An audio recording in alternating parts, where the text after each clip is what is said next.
himself. No, no, no. God's got everybody. Yeah, but everybody's nobody. So I do feel sorry for God, who's only God himself. God bless God. That's one poem. And what was that? What was the title of that one called again? The God poem. Yeah. It's on my Facebook page. Okay.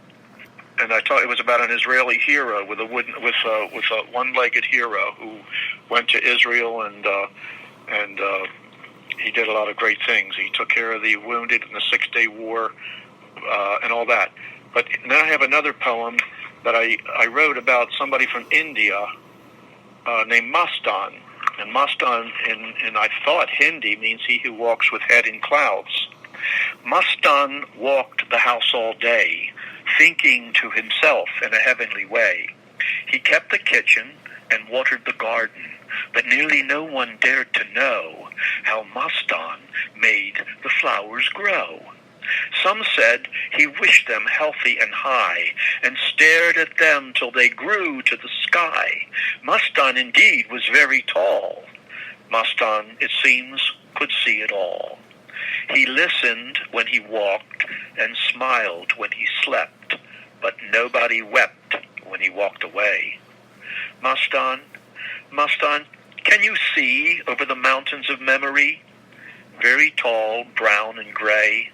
Why, oh, why did he walk away? Some said he never read, yet knew the words writers of the books had said. In the quiet of your room, in your mother's holy womb, you became a child of love, boy of India, man of time. Banana plant hung in the larder, will you try a little harder to ripen in a hurry so the smiling, dancing children can have you with their coconut curry? 25 years you've walked with us. Countless tears you've cried with us. Mastan, Mastan, where can you be? Serving a family, thinking of me?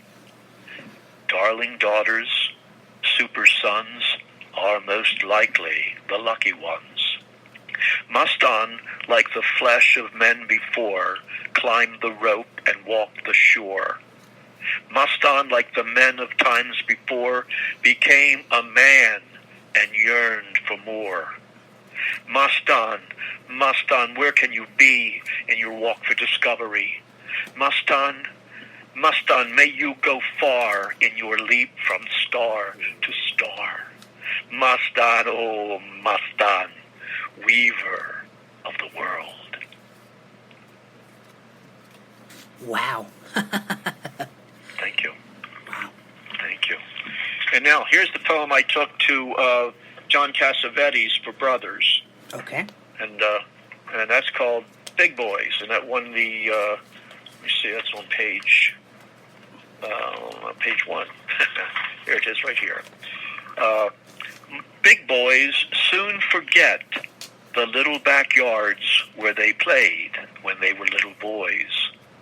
Big boys don't remember the snugness, almost prehistoric, under the fern of their small, cold dirt yard, where they played when they were boys. Big boys forget the newfound joy of just plain being a little boy. Big boys can't remember what they said they'd do when they got big. Big boys forget the meaning of night and day and snow and sun and the first few times they saw Jack Frost on early morning kitchen windows, or how the no-faced birds seem to have chirped their sunny day heads off on the first schoolless day of May. Big boys forget how they loved chocolate and Cokes and whipped cream tricycle spokes. Big boys forget about being little and wonder how long they've been big. Wow, wonderful, wonderful. Thank you. Thank you. Yeah, thank you very much. I I really feel I get as much pleasure from reading my poetry and having somebody say that. I believe that you like those 3 readings, so that if somebody says, "Oh, well, that's okay," well, now what do you think about the Orioles playing with the L.A. Dodgers? I say, I'll talk to you later, jerk. No, I'd want to say that, but it wouldn't be socially acceptable. I'm kind of a rebel, you know. I enjoy myself just writing a poem. That's a good evening for me. If I had the right lady, that would even be better. But you know, as you get older, and you know, it's a different world. But I think the world we're living in right now is upside down. Mm-hmm. We're on the verge of war with China. Putin has invaded a country that's very much like his own, and it's just a difference between the Greek Church on one part of Ukraine and the Roman Catholic Church on the other, and yet he's calling some of them Nazis. It makes no sense. Now I call him King Zhao Jinping because he's got 1.4 billion people enslaved in communist China, and I think he's even been heard to say that he doesn't think they're capable of making any decisions, and that they need to be told and taught what to do, how to walk, and whom to be. That drives me crazy, mm-hmm. because I think that when they get rid of those communists there, if we don't have a nuclear war, which we're just getting closer and closer to on the doomsday clock. We're about 20 seconds away from midnight on that clock, and it's still beating like everybody's hearts. And there are a lot of people who really are cognizant of the universe are trembling every day. It's the weather is against us. The icebergs and the glaciers are melting. And people who live near the ocean are going to be, you know, in 10 years, 20 years, or sooner, with the rapidity of the erosion and all that, are going to be homeless. They're going to be swept out of their homes. And these tornadoes that are, you know, did you have any tornadoes come through Mississippi? Yes, a while back, yes, but knock on wood, nothing close where I live, but still it's a sad ordeal. Yeah. Oh, your name is Olds.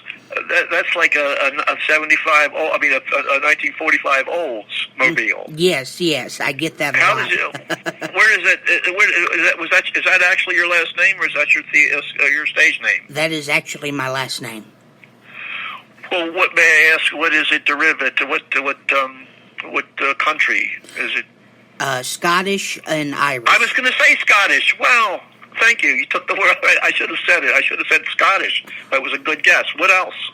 Scottish, Irish, and a little bit of German and Italian, but mainly Scottish and Irish. Wow, that's where you get your talent with all those variations. Wow, Olds. That's really something. Yeah, I was wondering. It's Olds. I figured it was a stage name, but I'd never heard a name like that. That was really good. I appreciate you telling me that. Yeah. Well, Rigg, thank you very much. It's been a pleasure talking to you, and thank you for reading your poems. And I must say, you read your poems quite well. You get into it. That's very interesting. You see the poem flows through you. You know, that's very interesting. And thank you very much. It's been a pleasure. You've made my day, sir. God bless you. Thank you. Let me just end it saying, let me just say this real fast since I think we got another minute. There's a new thing. I don't know. Do you wear a mask? Yes. Yeah. Okay. There's a new thing out of Wuhan, China. It's called BB, as in baby, and it's 1.6 something or 6.0. And if anybody's taken the Moderna or the Pfizer, that's no prevention. It doesn't work. And if a sneeze goes 28 feet. 28 feet. When I sneeze at the ground. It goes 28 feet at 100 to 200 miles per hour. If you're walking down the street, because that's coming back, you know, that we're still fighting that. We haven't won the war yet. I don't care what they say. China says 1 minute they're you know, that they can't even bury people. It's so outrageous. Now they say everything is settled, but if they're communists, I don't trust them. They have a tendency not to have any respect for truth. But when you're walking down the street, if you see somebody go to sneeze, I hope you'll be wearing sunglasses or eyeglasses, because if that sneeze, any virus of which gets into your eye, it can get just into your bloodstream and maybe kill you. And this, I'd like your listeners to know that it could kill you, but so know that how fast that a sneeze is. 100, 200 miles an hour, 28 feet. God bless you. Thank you very much. You've made my day, sir. Thank you. You have a great day. I'll send this to you tomorrow. It'll be uploaded. Okay. Okay. God bless you and yours. Bye-bye. Bye-bye. Good night.